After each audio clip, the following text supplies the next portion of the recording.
Hello, welcome to this week's episodes of Gods and Monsters by E.E. King, read by me, E.E. King. Each week, MetaStellar is releasing an episode of Gods and Monsters both in print and on YouTube, so thank you for joining us. And now this week's episode 8, Sweet Dreams Are Made of These. The story thus far. Gabrielle, a vampire-human hybrid, has the power to fix objects, but around him, most living things die. The only exception are orchids. Our hero River leaves home and wanders down the Northern California coast with his crow, Huck. Chapter 20, River, Bodega Bay, California, 1980. Betty's Bakery. River takes work wherever he can find it. In the seaside town of Bodega Bay, he sees a help wanted notice neatly lettered in blue and white on the window of Betty's Bakery. River wanders in. The memory of his mother's cooking lingers, making his mouth pucker even when he tastes the sweetest desserts. For him, the kitchen is a dangerous place where even the best intentions might boil over in bitterness and acrimony. He hopes he will be hired to cashier or maybe to wash dishes. He doesn't want to work in a kitchen, but Betty is offering meals, a salary, and a cot in the back of her shop. It's too good a deal to pass up. After 2 weeks, Betty departs for an afternoon shopping, leaving River in charge. She gives him a recipe for banana nut muffins that she claims is foolproof. Even River, she says, cannot fail to craft a luscious treat. River is more nervous than he has ever been. He feels like a fool, but he cannot shake the residue of resentment lingering in his taste buds. Though River follows recipes spoon for spoon and measure for measure, his concoctions are unique. One bite of his banana nut muffins makes Betty remember how much she misses her sister Sarah, whom she has not seen for 12 years. She can no longer even recall the name of the boy they'd quarreled over. She gets right in her car and drives 100 miles to Sacramento, where Sarah lives, without even grabbing a snack or stopping to reconsider. River is left in charge with a box of recipes. One sip of his coffee, and old men begin to dream of spring breezes. Some put weather vanes on their roofs and build model aeroplanes. Others make kites in anticipation of warm winds. When River's moist squares of chewy dark brownies are sold, whole neighbors forgive never-returned lawnmowers and garden shears. Just a nibble of his chocolate chip cookies give children dreams of flight so real, many leap from the tops of houses or rooftops. Miraculously, none are hurt. River's caramels melt in mouths like love and longing. There have never been so many August marriages in Bodega. Huck gets fat from bits of cornbread, brownies, and muffins dropped or fed to him by customers. He has learned that gathering drop napkins or bags, which he scours for grease and crumbs, and depositing them into the paper recycling bin is a guaranteed crowd pleaser, sure to garner some good-sized bits of whatever sweet is handy. When Betty returns 2 weeks later, Sarah in tow, she begs River to stay. She offers him a good salary, health care, a cottage rent-free. But River is restless. He wants to move on. He needs to continue his quest. For what? He doesn't know. But he is grateful. He has found a gift. The kitchen, which at home smelled of disappointment and lost hope, is now a place of amelioration. He stays in Bodega for 3 more weeks, but when the full moon rises, he hears the night call his name. It sounds like fear. It smells like nightmare. It tastes like death. He departs with the sun. Arriving in San Francisco, Huck hidden beneath his shirt, he rents a room by the week in the Tenderloin. River, like Gabrielle, knows nothing about the Tenderloin. He sees only that rooms are cheap.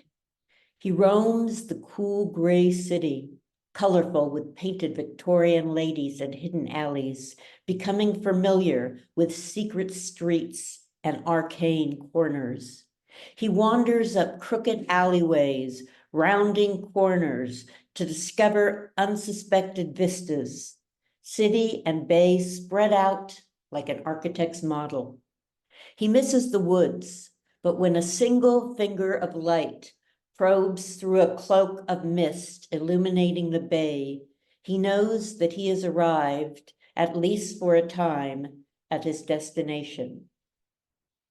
Chapter 21, River, San Francisco, 1981. White men walking. It is dusk. Daylight has faded. The world is monochromatic. Steam rises from round vents of manhole covers like ghosts. Neon yellow and fiery red light falls from the vamp, transforming the mist into hellish flames. River pushes open the club doors, just catching a glimpse of Gabrielle disappearing into the booth.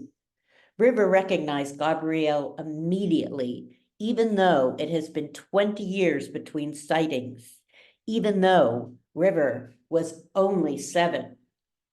River does not know how he recognizes Gabrielle's. Is it Gabrielle's unearthly beauty, flawless skin, and natural grace, or the scent of mortality that seems to rise from his pores? Gabrielle makes River feel clumsy, imperfect, and more than one step closer to death. River does not know his purpose, but he knows that his fate has somehow connected him to Gabrielle as clearly as a scar that connects his lip to scalp. River rents a studio apartment bordering the Tenderloin near Chinatown. It's stark and bare, containing only a single bed and stove nestled under a kitchen counter. It is all he needs. He has no trouble eking out a living. He can fix almost anything. He is reliable, clean, and frugal. He scrapes by, spending his nights in the vamp, watching and waiting. He rigs up a nest box for Huck on the window. From it, Huck can fly out into the city. Sometimes River gives Huck walnuts. Huck loves the kernels. Sweet is the truth inside a story. But nuts are too hard to crack. Huck swoops over the street, dropping them onto a crosswalk.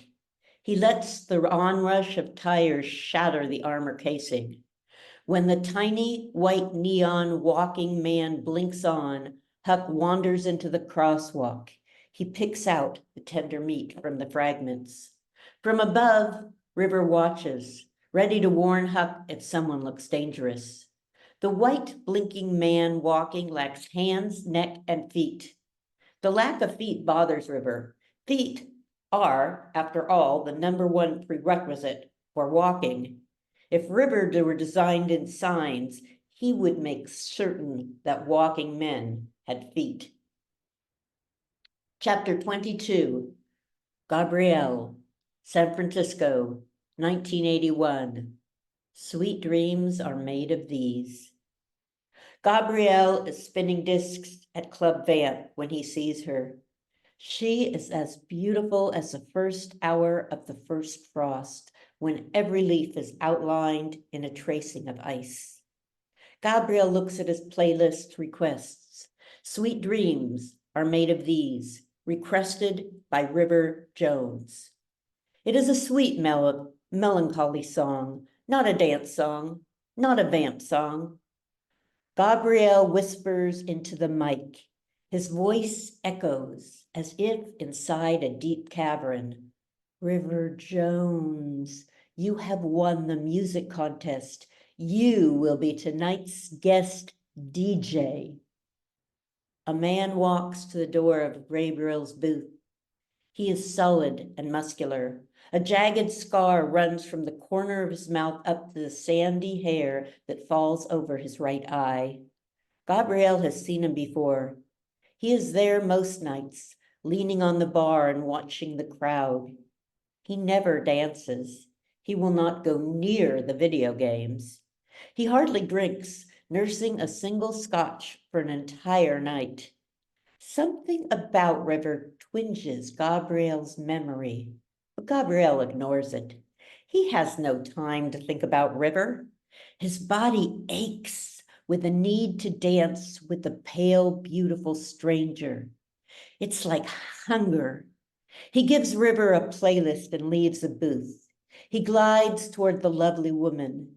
His feet do not quite touch the floor. Wordlessly, they move in tandem. All eyes are watching. If anyone had been able to look away from the swaying pair, they would have seen that the dance floor reflected in a large mirrored wall is empty. Gabriel, I am Gabriel, he whispers. His breath is as fresh as snow, cold as winter, final as endings. If she could feel the chill, it might be a warning, but she is long past sensing temperature. She is submerged in a sea of longing, drowning in desire. Cindy, she murmurs. Gabriel takes her home. He invites her in. They caress. It is exciting, wet and cold, burning ice. When the morning sun rises, it illuminates her pale, perfect body for one moment before she condenses into charcoal. Gabriel had not known she was a vampire. He had not known of his power, but there is no surprise in him. He dresses languidly. He pours purified water into his French press and adds coffee. He pours himself a cup and adds rich cream. It rises into a perfect cappuccino. Sprinkling a cinnamon and chocolate heart over the foam, he swirls it into a sideways symbol of infinity. Slowly, he licks the froth from a silver spoon. He gently taps the carbon woman with the tip of his spoon. She crumbles at a touch. Gabriel spends the day wandering, pricing vacuum cleaners. Finally, he decides on a shop vac. He thinks that vampire bones, like vampire flesh, eviscerates in sunlight, but just in case, Gabriel likes a clean house. Cindy takes surprisingly little work to clean up. The shop vac easily sucks up everything except for two unusually long, clean fangs. In the sun, they sparkle like crystals. Created under the earth, now exposed to day, they divide white sunlight into rainbows. Even though he cannot see their colors, the teeth burrow into Gabriel's imagination. He puts them on his window ledge where they glint like canine stalactites. Thank you for joining us. Join us next week for episode 9, next week on Gods and Monsters. Huck is greedily pecking at a large pile of discarded buns. Thus, he is distracted when a pair of wiry arms reaches out and grabs him. Hey! River takes off at a dead run, vaulting down the stairs. A man is holding Huck in between short, stubby hands. Large, curved fingernails tightly encircle Huck's neck, slowly twisting in opposite directions. See you next week.